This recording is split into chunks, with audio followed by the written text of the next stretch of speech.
Hello students, welcome to Hiva Maths study time. நான் உங்களோட ஷபானாக்கா பேசுகிறேன். இந்த வீடியோ முக்கியமாக 10th ஸ்டாண்டர்ட் பசங்களுக்கு என்னென்னா, 10th ஸ்டாண்டர்டோட மேக்ஸ் கொஷின் பேப்பர்ஸ் இருக்குது பார்த்தீங்களா, ப்ரீவியஸ் கொஷின் பேப்பர்ஸ், அதுலேருந்து 5 மார்க்ஸ் எல்லாமே எடுத்து நான் ஒரு டெய்லி 5 சம்ஸ் தரேன். நீங்கள் அதை ப்ராக்டிஸ் பண்ணி பாருங்கள். இந்த ப்ராக்டிஸ் எதுக்காக அப்படின்னா, நம்ம எக்ஸாமுக்கு போகும்போது, மேக்ஸ் பப்ளிக் எக்ஸாம் போகும்போது நம்ம மோரோவர் புக்கில் இருக்க எல்லா 5 மார்க்கும் நம்ம போட்டு பார்த்துருக்க மாதிரி இருக்கும். சரிங்களா? டெய்லி 5 மார்க்ஸ், அதுவும் ரிப்பீட்டடான 5 மார்க்ஸ், கொஷின் பேப்பரில் கேட்ட 5 மார்க்ஸ். ஸோ அதை தான் நான் செய்ய போகிறேன். இந்த ப்ராசஸ் உங்களுக்கு செட் ஆகுமா இல்லையா அப்படின்ட்டு கமெண்ட் செஷனில் எழுதுங்க.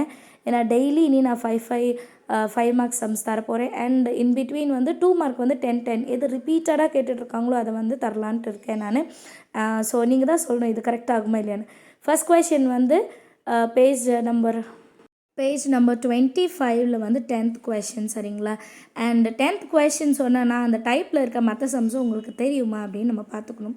இதே மாதிரி நிறைய சம்ஸ் இருக்குது. இப்போ 9th கொஷினுமே அதே மாதிரி தான். அதெல்லாம் நமக்கு தெரியுமா அப்படின்ட்டு நம்ம பார்க்கணும். Second question example 1.24. சரிங்களா? Page number 28.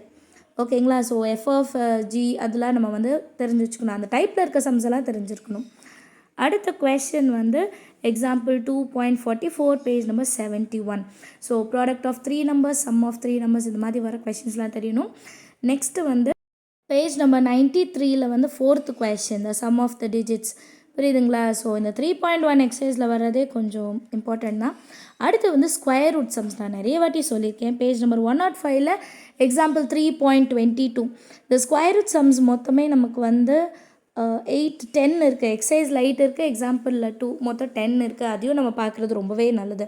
இப்போ நான் சொன்ன 5 கொஷின் இருக்குது பார்த்தீங்களா, இந்த 5 கொஷினோட டைப்ஸ் என்னென்னா அதோட சம்ஸும் நமக்கு தெரியுதான்னு செக் பண்ணுங்கள். ஆல்ரெடி இதெல்லாம் எனக்கு தெரியும் மிஸ், இதெல்லாம் ஒன்றுமே இல்லாத சம்ஸ் அப்படின்னா ஒரு வாட்டி டெஸ்ட் எழுதி செல்ஃப் கரெக்ட் பண்ணிவிடுங்க. இல்லை இனிமேல் தான் நான் இதெல்லாம் பார்க்க போகிறேன் அப்படின்னா படித்து டெஸ்ட் எழுதி கமெண்ட்டில் சொல்லுங்கள். சரிங்களா? உங்களோட ரெஸ்பான்ஸை பொறுத்து தான் நெக்ஸ்ட்டு நான் இதை கண்டினியூ பண்ணுமா இல்லையான்ட்டு நான் டிசைட் பண்ண முடியும். ஸோ இந்த ஐடியா ஒர்க் அவுட் ஆகுமா இல்லையான்ட்டு எனக்கு சொல்லுங்கள். சரிங்களா? உங்களோட கமெண்ட்ஸ்க்காக நான் வெயிட் பண்ணுவேன். அண்ட் இந்த மாதிரி சம்ஸ் தரது உங்களுக்கு பிடிச்சிருந்தால் மறக்காமல் நம்ம வீடியோக்கெலாம் லைக் பண்ணுங்கள். தேங்க்யூ ஸோ மச் ஃபார் வாட்சிங்.